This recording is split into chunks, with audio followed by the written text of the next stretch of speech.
du président de la République était au menu. Reportage Blandine Zonvo.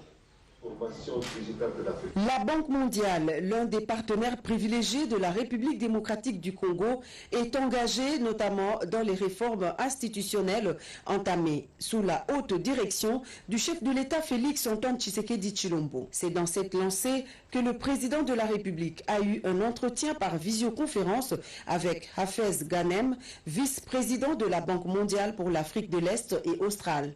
Au menu de cette séance de travail virtuelle, les réformes économiques et judiciaires, mais aussi la nécessité de poursuivre l'effort en faveur de la stabilité actuelle du cadre macroéconomique. Les deux personnalités ont également abordé le point concernant l'orientation choisie par l'institution de Bretton Woods en matière d'appui à la République démocratique du Congo dans la lutte contre les grandes épidémies, à savoir la pandémie de Covid-19 et la maladie à virus Ebola. L'autre point évoqué entre le chef de l'État et ce haut cadre de l'institution de Bretton Woods, la question de l'appui que la Banque mondiale est disposée à apporter à la République démocratique du Congo pour l'aider dans le cadre de son programme dit de risque, de fragilité, des conflits, de violence à travers l'allocation pour la prévention et la résilience. L'engagement de la Banque mondiale à poursuivre son appui en faveur de la gratuité de l'enseignement de base en République démocratique du Congo était également au menu de ce face-à-face virtuel entre le président de la République Félix Tshisekedi Tshilombo et le vice-président de la Banque mondiale pour l'Afrique de l'Est et australe. La Fondation Denis Nyakero Tshisekedi, l'UNFPA, en collaboration avec le ministère de la Santé et celui du genre, famille et enfants, planche sur le leadership féminin dans la réponse à la Covid-19 et une journée de réflexion qui avait pour objectif de célébrer et reconnaître l'engagement des femmes à lutter contre la pandémie a été organisée, je l'ai dit, hier à Kinshasa. Deux femmes ont même été récompensées par le chef de l'État, Félix Antoine Tshisekedi Tshilombo. 58 femmes ne représentant qu'un échantillon de celles qui se sont surpassées pour donner le meilleur d'elles-mêmes dans la lutte contre le coronavirus étaient à l'honneur jeudi au Congo Fleuve Hotel. Les trois premières, c'est des mains de la première dame Denise Nyakero Tshisekedi qu'elles ont eu leur présent. Les suivantes, des mains de la ministre d'État, ministre du genre, famille et enfants, Béatrice Lemay Atilité, et les dernières des mains du représentant résident de l'UNFPA, Tchèque Tidiane Cissé. Le président de la République, Félix Antoine Tshisekedi, présent à cette rencontre, a tenu à honorer une femme particulière dont le travail pendant le confinement et dans la lutte contre le coronavirus reste remarquable. Denise Nyakero Tshisekedi, parce que c'est d'elle qu'il s'agit, a aussi reçu son présent. À toi, ma chère épouse,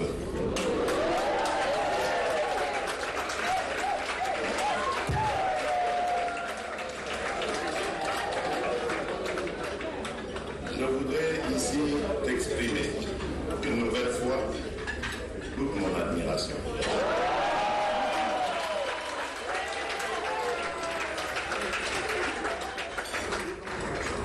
En effet,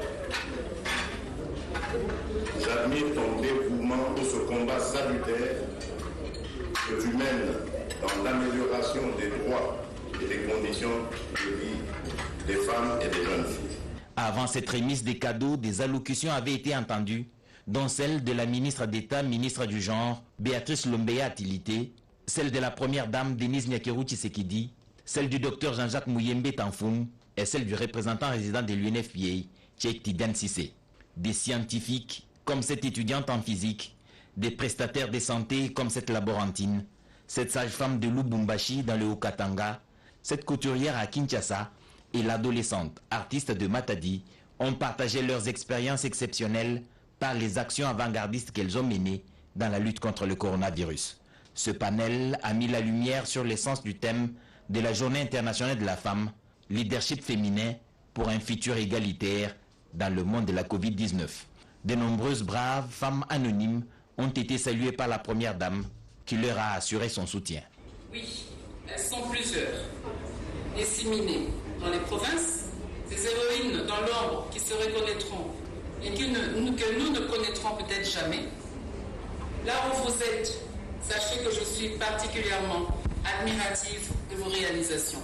La célébration des femmes fêtes ce mois de mars nous offre l'opportunité de reconnaître leur contribution non négligeable dans la réponse de la Covid-19 et ses effets. Elles sont ainsi éducatrices, chercheuses, ingénieurs, biologistes, médecins, infirmières, sages-femmes, journalistes, entrepreneurs, artistes, commerçantes, maraîchères. Cette rencontre d'échange organisée par le bureau du conjoint du chef de l'État en collaboration avec l'UNFPA a connu la participation des membres du gouvernement et autres personnalités et s'est voulu un cadre de dialogue constructif pour un avenir égalitaire. Tout à fait autre chose, la République démocratique du Congo va abriter au mois de juin la conférence internationale sur le droit de chef coutumier. Le coordonnateur de l'Afrique centrale a rencontré le président de l'Assemblée nationale, Christophe Mbosso-Kodia, pour en discuter. On fait le point avec Bernard Bodo et Sylvie Moïmbo. La République démocratique du Congo a été choisie pour la tenue de la conférence internationale sur les droits des chefs coutumiers. Mwami Kabare, coordonnateur des chefs coutumiers de l'Afrique centrale, est venu solliciter l'implication de l'Assemblée nationale pour une organisation réussie de cette conférence au mois de juin prochain à Kinshasa. Il y a un an, au Cameroun, il s'est tenu une caravane de la paix. Cette caravane a amené la paix. Il reste maintenant 6 régions pour laquelle on est en train de solliciter une deuxième caravane de la paix. Et celle-là se fera dès le mois prochain au niveau des 6 provinces de l'extrême nord, là où il y a encore le désordre au Cameroun. Nous sommes invités, nous, autorités traditionnelles du Congo, à aller accompagner nos frères du Cameroun pour réaliser cette caravane de paix afin que l'ensemble du Cameroun soit pacifié. Donc, si eux aussi peuvent nous accompagner pour nous aider à résoudre la crise qu'il y a à l'Est, ce sera quelque chose de formidable, d'autant plus que notre président est aujourd'hui le président en exercice de l'OUA, de l'Union africaine. Donc, comprenez la portée du message que nous avons transmis au président de l'Assemblée nationale, au président du Sénat, et nous osons espérer, comme l'a dit le président de l'Assemblée nationale, que le président de la République va nous réserver une suite favorable dans les tout prochains jours. En présence du deuxième vice-président de l'Assemblée nationale, Vital Banoué-Sizé, le président Christophe Mbosso-Kodia a promis de faire des lobbying pour la réussite de cette conférence. On reste dans ce même chapitre pour parler cette fois-là de ce forum sur la résolution des conflits coutumiers.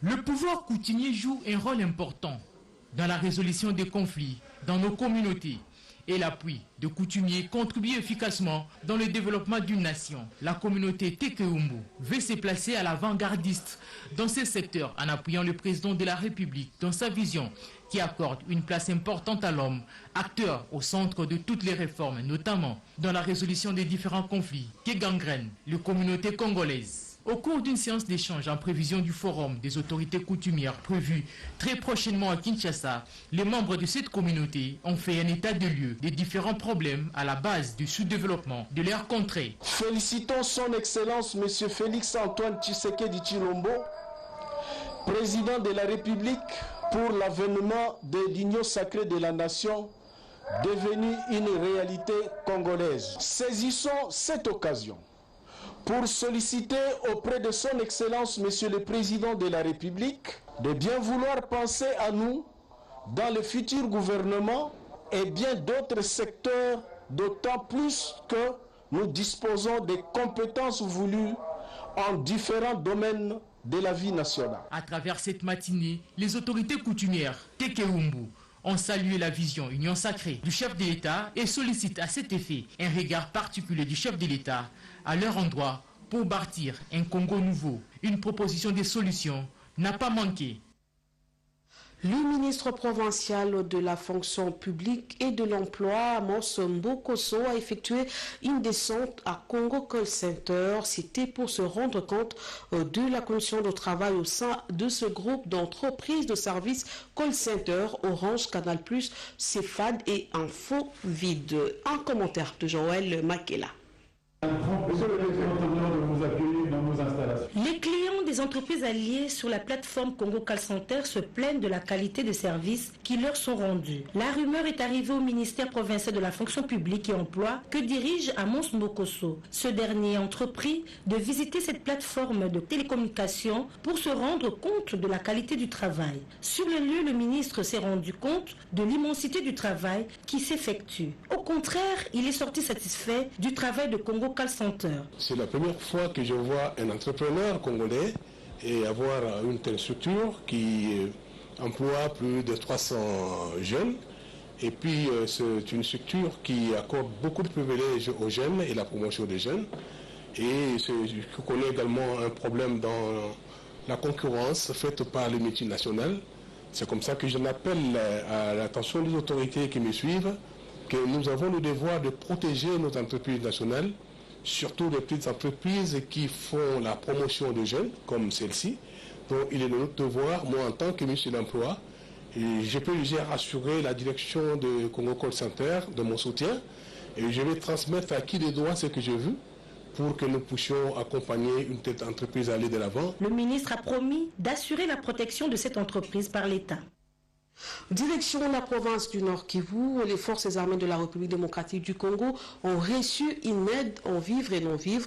C'est le soutien de la population de Beni à travers leur élu, l'honorable Baïchoura Moussoa, aux forces armées de la République démocratique du Congo stationnées à Oicha.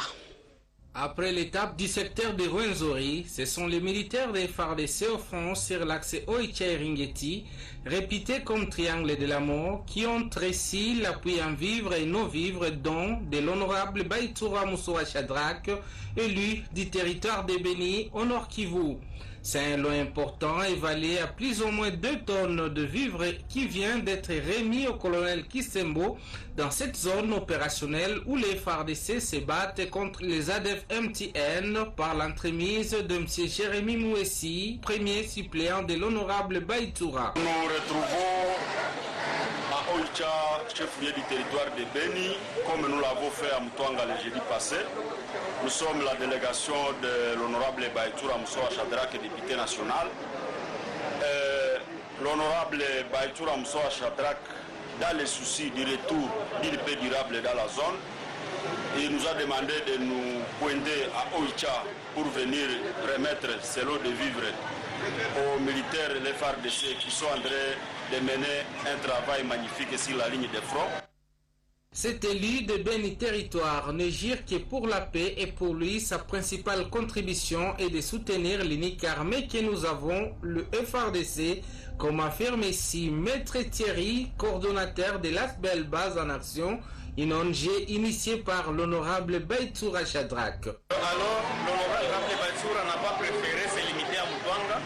Il est venu assister aussi les FARDC qui sont du côté Oicha. Vous savez, on aurait dû assister les déplacés, mais on s'est dit assister les déplacés, c'est s'attaquer à la conséquence. La meilleure des choses, c'est qu'il faut attaquer la cause, parce que bien qu'on peut attaquer la conséquence, mais la cause, une fois la cause demeure, la conséquence demeurera. On a préféré assister les militaires afin que les séquelles de l'insécurité puissent prendre fait. De l'autre côté de la province du Haut-Katanga, le gouverneur Jacques Kiabula Katoé a lancé ce vendredi la vente de la farine de maïs produite localement. La cérémonie s'est déroulée à l'hôtel de ville de Lubumbashi. Cette farine Made in Haut-Katanga est le résultat de la subvention des agriculteurs par l'exécutif provincial Didier Mumba de la RTNC Haut-Katanga. C'est officiel, le Haut-Katanga a désormais sa marque de farine de bonne qualité, produite localement. Une première dans l'histoire de cette province, et cela est le couronnement des efforts du gouvernement Kiabula qui s'était fixé des objectifs de mettre fin à la dépendance alimentaire vis-à-vis de l'extérieur, mission accomplie avec succès par Jacques Kiabula qui a vu sa politique de subventionner les agriculteurs produire de bons résultats. Ce vendredi 12 mars, le chef de l'Institut provincial a lancé la vente de cette denrée Made in Haut-Katanga qui sera vendue à 17 000 francs congolais le sac de 25 kg afin de permettre à toutes les bourses de s'en procurer. Dans son allocution, Jacques Yaboulakato a rassuré la population que le stock est assez suffisant et grand et son gouvernement va de plus en plus travailler pour que le prix de la farine baisse davantage sur toute l'étendue de la province et compte subventionner plus d'agriculteurs l'année culturelle prochaine pour faire mieux. La dernière fois que j'ai été reçu par le président de la République, Félix Antoine Tshisekedi, je lui ai expliqué de ce que nous sommes en train de faire sur le plan agricole et il m'a encouragé. Monsieur le gouverneur, il faut atteindre même 50 000 hectares.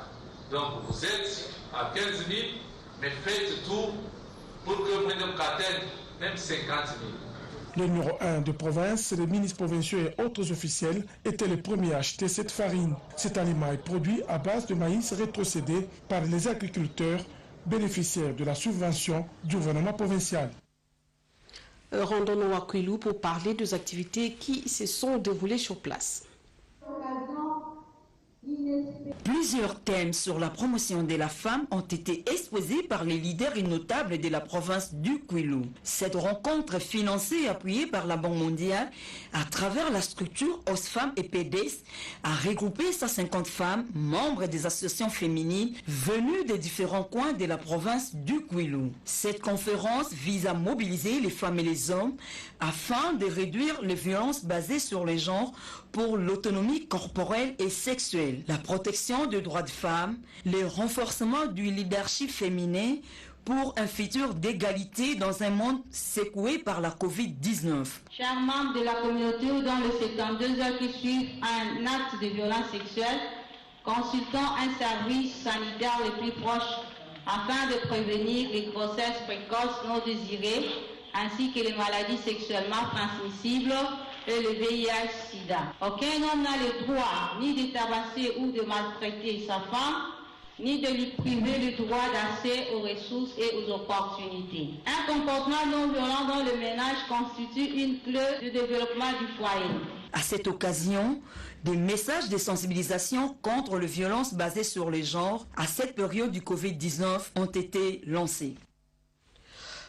Au Bandundu, dans cette même province, la population a rendu ces derniers hommages à Singaoudou, l'ancien premier ministre congolais. C'était par une messe des repos de l'âme organisée par le gouvernement provincial à l'église Saint-Hippolyte de Bandundu.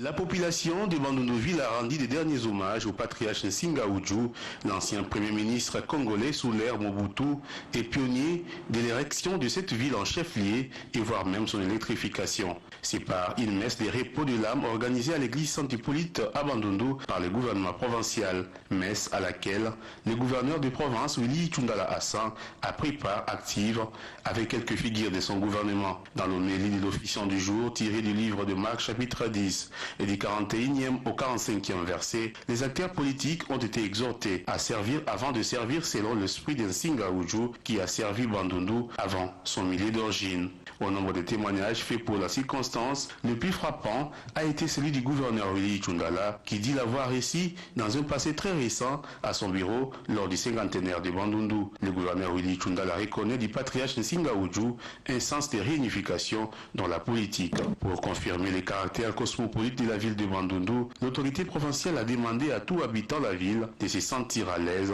vu que celui qui l'a érigé et électrifié même n'était pas originaire de cette ville.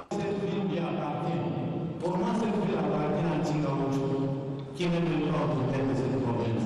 Que vous soyez au Chaïfou, vous soyez au Kétela, vous soyez au X ou Y, vous êtes, sentez-vous chez vous. Signalons en dernier lieu, cette messe des repos de l'âme du patriarche Singaoudou a drainé plusieurs cadres du monde politique, économique, sécuritaire et de la société civile.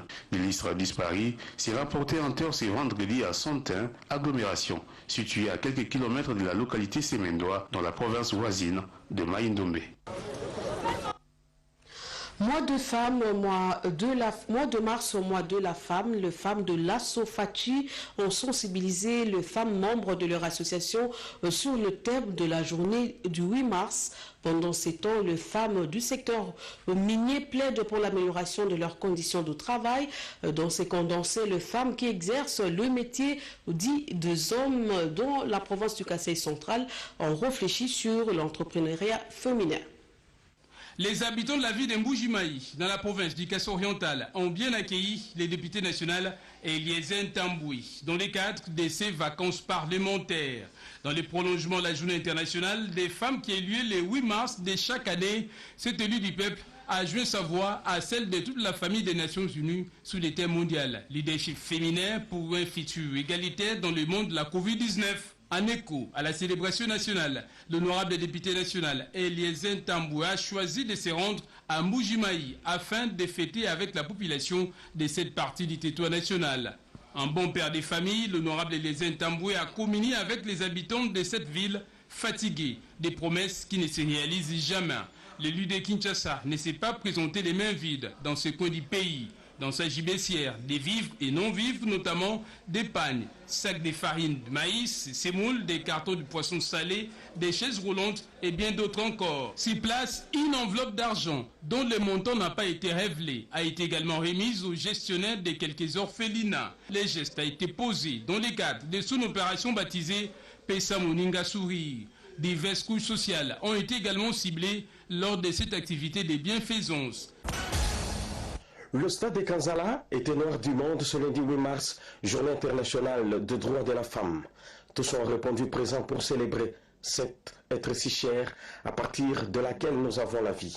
Les autorités politico-administratives, les agences du système des Nations Unies, les organisations non gouvernementales de développement national et international, ainsi que plusieurs invités étaient au rendez-vous pour honorer le 8 mars, mois dédié à la femme, avec comme thème national le leadership féminin d'excellence, société égalitaire et numérique à l'ère de la Covid-19. Du haut de cette tribune où elles sont passées pour s'exprimer, elles ont revendiqué ce qui leur revient des droits, car ici, elles pouvaient mieux s'exprimer pour faire entendre leur voix. Le 8 mars de chaque année, le monde entier célèbre la journée internationale des droits de la femme sous un thème. Pour cette année, le thème choisi, c'est le leadership féminin pour un futur égalitaire dans le monde de la Covid-19. À Guémena, dans le Sud-Bangui, ce grand rendez-vous n'est pas passé inaperçu. L'église de Sainte-Élisabeth a servi de cadre à une célébration eucharistique organisée à l'occasion du lancement officiel des activités marquant le mois de mars, mois dédié à la femme. Les femmes de diverses sensibilités et des forces vives féminines ont répondu présentes à cet office religieux célébré par le père Martin Tandé, rehaussé de la présence du gouverneur de province intérimaire Zéphirès Aboussou Duwolo, du représentant du président de l'Assemblée provinciale du Sud-Bangui, des ministres provinciaux et du comité provincial de sécurité, ainsi que des responsables de l'administration publique. Dans son homélie fondée sur les Écritures saintes, Genèse 2, verset 18, l'officiant a prêché l'égalité entre l'homme masculin et l'homme féminin. Prenant à son tour la parole, Madame la ministre provinciale en charge du genre a rappelé l'historique de cette journée dédiée à la femme. Les femmes de différentes structures des Litouries et autres provinces continuent à célébrer la journée du 8 mars axée sur le thème approprié par le leadership féminin. Suivez. Des femmes regroupées en association pour le soutien à Félix-Antoine Tshisekedi Tshilombo Assofachi n'ont pas manqué au rendez-vous du 8 mars 2021. Après la messe dite dans la cathédrale Saint-Pierre et Paul, elles se sont réunies autour de leur présidente Sylvie Lupengo Assili au siège de l'association pour réfléchir sur le thème de l'année. D'abord, la prière faite par la vice-présidente de la Ligue des femmes Assofachi, Mimi Kalassa. L'occasion faisant les larrons, Sylvie Lupengo a exhorté ses membres à plus de responsabilités pour soutenir le chef de l'État à travers différentes actions, aussi la prière. Parce qu'on nous dit qu'éduquer une femme, c'est éduquer toute une nation. La femme doit commencer l'entrepreneuriat dans sa maison. Ça veut dire quoi? La femme doit se prendre en charge. Et c'est comme ça qu'au sein de la SOFACI, nous organisons des différentes formations. Nous exhortons aux mamans de prier, d'intercéder pour le président de la République. Le tout s'est clôturé par le partage d'un verre à don repas, suivi de l'exhibition de quelques pas de danse. La société minière de Kilomoto est confrontée aux nombreuses difficultés pour son fonctionnement il y a quelques années. Une situation qui ne permet pas au personnel de cette entreprise de nouer le début du mois. Tous les contrats signés par son partenaire par excellence, Cuba Gold Mining, ont du mal à être appliqués à la lettre. Profitant de ce 8 mars 2021, journée dédiée aux droits de la femme et de la jeune fille, les mamans travailleuses de la Sokimo ont tenu à faire entendre leurs préoccupations à travers un cri d'alarme adressé au président de la République, Félix Antoine Tshisekedi Tshilombo, pour solliciter son implication à travers leur déléguée, Madame Espérance Tshikangumi. Avec nos hommages les plus déférents, nous, femmes travailleuses de la Sokimo SA, sollicitons votre intervention personnelle pour ce qui suit. 1. Le paiement des dividendes et royalties par notre géant partenaire Kibali Gold Mining. 2. La relance de nos activités minières comme promis lors de votre passage à Nitouri.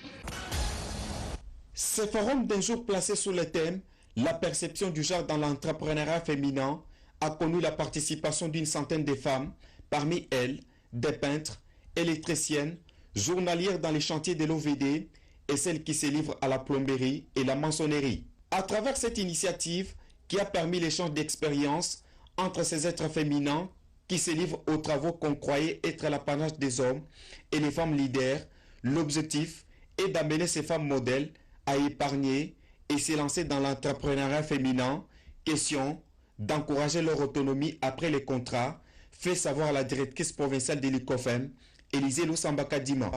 L'Union congolaise des femmes des médias Kasaï Central entend poursuivre ces sensibilisations à l'intention d'autres catégories de femmes. Le soutien aux initiatives de jeunes, le Forum national de la jeunesse, par les truchements de son président national, apporte son appui aux étudiants. Le président du FNJ a reçu une délégation de la représentation des étudiants du Congo et le regroupement de défenseurs des intérêts de femmes en milieu de travail. Cédric Kenina. Depuis ses bureaux privés de Kinshasa, le président du Forum national de la jeunesse a pris tout son temps pour écouter ses camarades jeunes. 2 délégations ont été reçues. La première, celle du nouveau comité de la représentation des étudiants du Congo, REC. Cette nouvelle équipe, élue le 6 mars dernier, est venue présenter ses civilités à Patrick Katengo Mafou, mais aussi lui remercier pour son accompagnement dans le processus qui a abouti à l'organisation de ces élections. Monsieur le Président de la REC, un conseil aussi gratuit que je vais vous donner, c'est de collaborer, d'être transparent avec votre comité. Quelques conseils ont été prodigués par le président du FNJ. Ensuite, c'était le tour de jeunes filles issues du groupement de défenseurs des intérêts de femmes en milieu de travail. Cette structure qui regroupe de jeunes filles entrepreneuses vise grand et ambitionne plusieurs projets. En fait, nous voulons sensibiliser la jeune femme contre la lutte contre le Kuluna. Voilà. Des femmes du réseau national des associations de femmes rurales en République démocratique du Congo se forment aux techniques de production, transformation et commercialisation de produits agricoles. C'est pour valoriser justement le rôle joué par la femme dans la chaîne d'approvisionnement. Les résumés avec Serge Merlin-Matin.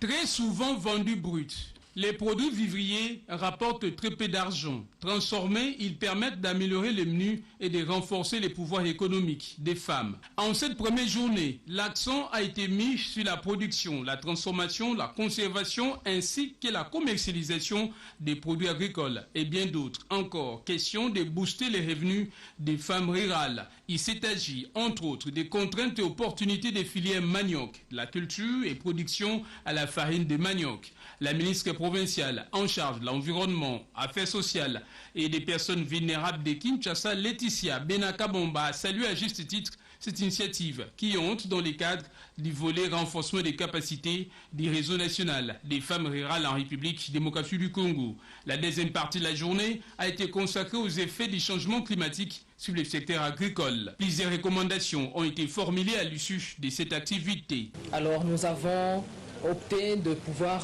investir dans les partenaires locaux, notamment la femme rurale, les maraîchères et les personnes qui travaillent en première ligne, afin qu'elle puisse avoir accès justement à des revenus pouvant lui permettre alors de bien travailler et de produire davantage pour que demain Kinshasa soit autosuffisant. Nous avons le souci d'amener la femme dans l'entrepreneuriat, non à l'attentisme, les attirer vers les actions palpables qui fera que la femme soit autonome, que la femme puisse émerger. Rappelons-le que la délégation du réseau des femmes africaines de Madagascar et d'autres pays d'Afrique de l'Ouest avait pris part à cette importante rencontre. Fin de ce journal. Merci à vous de nous avoir suivis. L'actualité continue sur la radio-télévision nationale congolaise.